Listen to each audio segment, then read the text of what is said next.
बिस्मिल्लाहिर्रहमानिर्रहीम बिस्मिल्लाहिर्रहमानिर्रहीम। आज जो हम टॉपिक स्टार्ट करने वाले हैं वो है कंपाउंड, क्योंकि हमने कल मॉलिक्यूल पढ़ा था और वो वीडियो अगर आप लोगों ने नहीं देखे तो देखे। आज लेक्चर नंबर 3 है हमारे पास कंपाउंड के बारे में, लेकिन उससे पहले एक पॉइंट मेरे से रह गया था, उसके लिए मैं सॉरी कहता हूँ।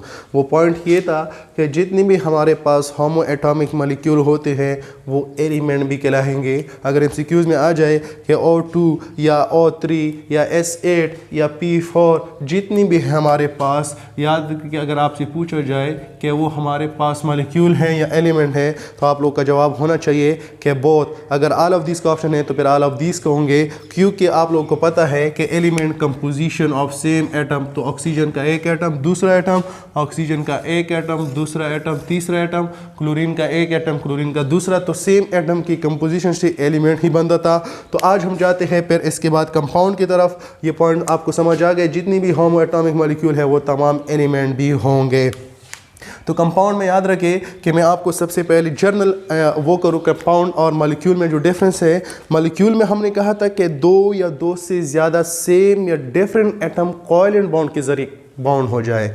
यहाँ पे क्या कहेंगे कि जो दो डिफरेंट एटम है, दो या दो से ज़्यादा डिफरेंट एटम, यहाँ पे सेम एटम की बात नहीं करेंगे, दो या दो से ज़्यादा डिफरेंट एटम जब कोवैलेंट बॉन्ड के ज़रिए, कोवैलेंट बॉन्ड मॉलिक्यूल में भी था, और आयोनिक बॉन्ड में आयोनिक बॉन्ड के ज़रिए बाउंड हो जाए तो उसको हम कंपाउंड कहेंगे। वहाँ पे सिर्फ हमारे पास कोवैलेंट बॉन्ड था, यहाँ पे covalent bond is well is ionic bond दोनों होंगे। वहाँ पे होमो एटॉमिक प्लस हेट्रो एटॉमिक दोनों थे, यहाँ पे सिर्फ हेट्रो एटॉमिक कम्बिनेशन होगा। तो डेफिनेशन में लिखा हुआ है when two are more than two different का लफ्ज़ नज़र आ रहा है, वहाँ पे सेम भी था और डिफरेंट भी था, are combined together by a covalent bond, यानी कोवैलेंट बॉन्ड हो या आयोनिक बॉन्ड हो तो उसको हम क्या कहेंगे, कंपाउंड कहेंगे। अगर आपसे कोई पूछे एमसीक्यूज़ के तौर पर, ये एग्जांपल इसमें बाद स्टूडेंट ने पहले लेक्चर में क्वेश्चन की थी, वो क्वेश्चन क्लियर हो जाएंगे कि ये H2O क्या है, ये मॉलिक्यूल है कि कंपाउंड है। तो पहले आप लोगों को मॉलिक्यूल के बारे में पता होना चाहिए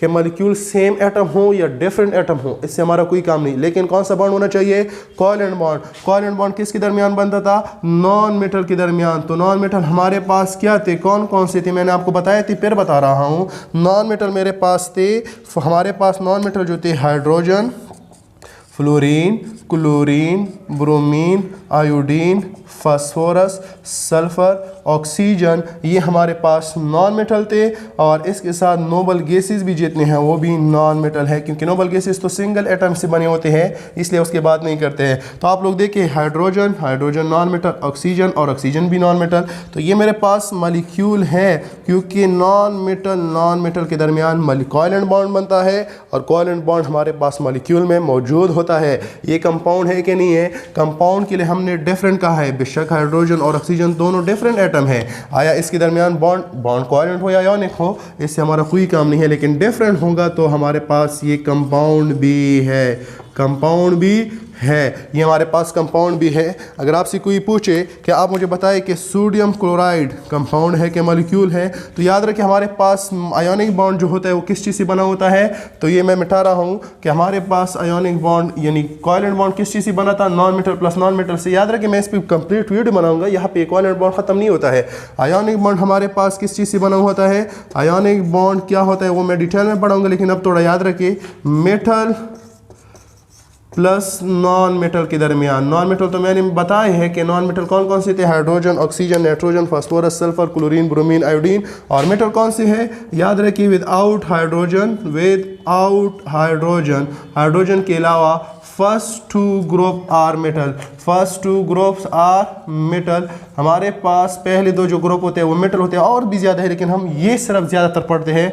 तो मेटल कौन कौन से, अगर आप देखिए sodium, potassium, rubidium, caesium, magnesium, lithium, beryllium etcetera, ये हमारे पास मेटल है। तो याद रखिए अब कि सोडियम क्लोराइड क्या है, ये कंपाउंड है कि मॉलिक्यूल है। तो मॉलिक्यूल के लिए क्या कंडीशन था, non metal plus non metal होने चाहिए, नंबर 1। नंबर 2, उसके दरमियान कोवैलेंट बॉन्ड होना चाहिए। तो ये सोडियम क्या है, सोडियम तो मेटल है, और ये क्लोरीन क्या है, ये तो नॉन मेटल है। मेटल प्लस नॉन मेटल के दरमियान तो आयोनिक बॉन्ड बनता है, तो ये मॉलिक्यूल तो नहीं है, मॉलिक्यूल में आयोनिक बॉन्ड नहीं बनेगा। कौन सा बॉन्ड बनेगा, आयोनिक बॉन्ड सिर्फ कंपाउंड में बनेगा, तो बेशक ये कंपाउंड है, मॉलिक्यूल नहीं है। जहाँ पे भी आयोनिक बॉन्ड बन जाए वो मॉलिक्यूल नहीं होगा, वो कंपाउंड होगा। जहाँ पे भी दो डिफरेंट एटम हो और कोवेलेंट बॉन्ड हो, वो मॉलिक्यूल भी होगा और कंपाउंड भी होगा। जिस तरह एग्जांपल मैंने H2O का दिया था, तो अब मैं ऊपर से मिटा रहा हूँ, आप लोगों को और एग्जांपल दे रहा हूँ तो समझ आ जाए इंशाल्लाह।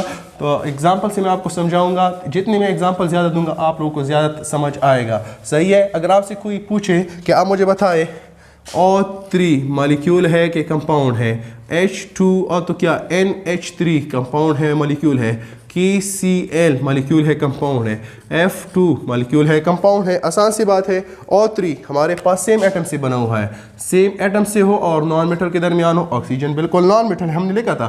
तो ये मेरे पास मॉलिक्यूल है, मॉलिक्यूल तो है, लेकिन अब कंपाउंड है कि नहीं है वो देखते हैं।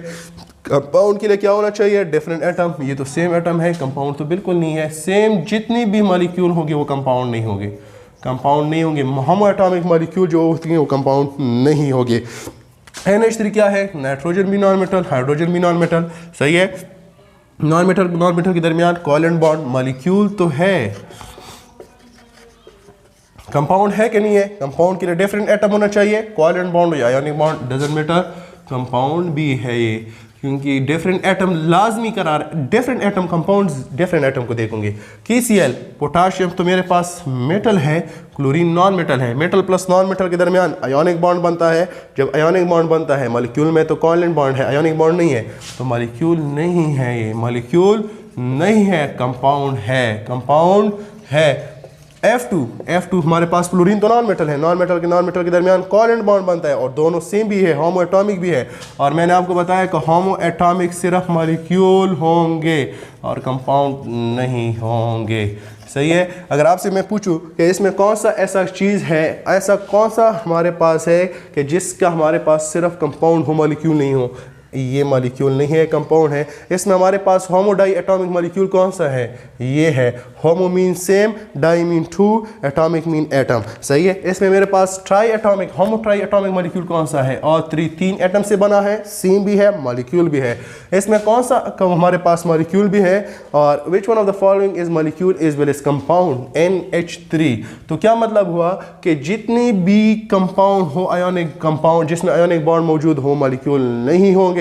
जितने भी कंपाउंड हो जिसमें कोवेलेंट बॉन्ड मौजूद हो वो कंपाउंड भी होंगे और एज वेल एज मॉलिक्यूल भी होंगे। इसमें कोवेलेंट बॉन्ड मौजूद है, डिफरेंट भी है, ये मॉलिक्यूल भी है और कंपाउंड भी है, लेकिन ये सिर्फ कंपाउंड है। तो मतलब क्या हुआ कि एवरी हेटेरोएटॉमिक मॉलिक्यूल, जितनी भी हेटेरोएटॉमिक मॉलिक्यूल है हमारे पास, हेटेरोएटॉमिक मॉलिक्यूल कौन से होते हैं? जो 2 या 2 से ज़्यादा डिफरेंट एटम से बनी हुई होते हैं। तो मैं आपको बता रहा हूँ, अगर आपसे कोई पूछे H2O क्या है, H2O डायरेक्ट कहोगे मॉलिक्यूल भी है, कंपाउंड भी है। NH3 क्या है? कंपाउंड भी है, मॉलिक्यूल भी है। HF क्या है? कंपाउंड भी है, मॉलिक्यूल भी है। HI क्या है? कंपाउंड भी है, मॉलिक्यूल भी है। HBr क्या है? कंपाउंड भी है, मॉलिक्यूल भी है। H2SO4 क्या है? मॉलिक्यूल भी है, कंपाउंड भी है। CCl4 क्या है? कंपाउंड भी है, मॉलिक्यूल भी है। CH4 क्या है? कंपाउंड भी है, मॉलिक्यूल भी है।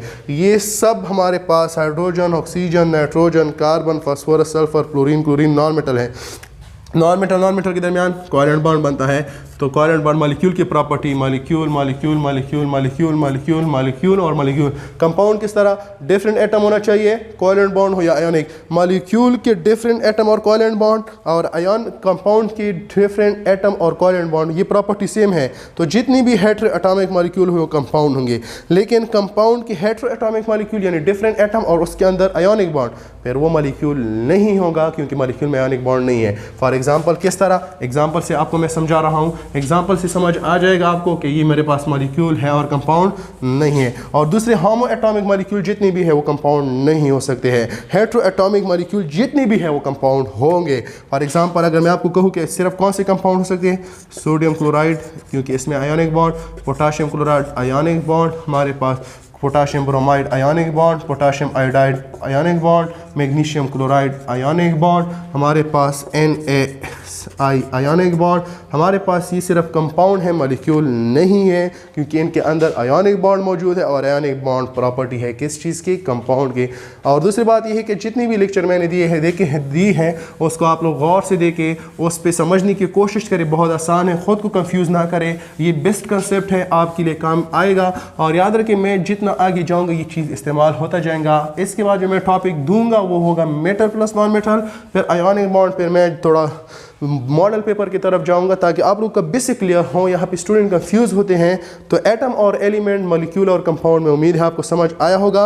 इसके बाद मेटल नॉन मेटल, फिर आयोनिक बॉन्ड, कोवेलेंट बॉन्ड। इंशाल्लाह ताला आपको केमिस्ट्री मैक्सिमम जो है बेसिक समझ आ जाएंगी। हम ज़्यादातर कोशिश करते हैं कि हम हमारे साथ जो नॉलेज होता है हम ज़्यादातर आप लोगों के साथ शेयर करें, और आप लोगों से हम रिक्वेस्ट कर रहे हैं कि इन वीडियो को मुकम्मल दे के दरमियान में स्किप ना करें, फिर आपको समझ नहीं आएगा। यहाँ तक इसके लिए इजाज़त दें। अल्लाह हाफिज़।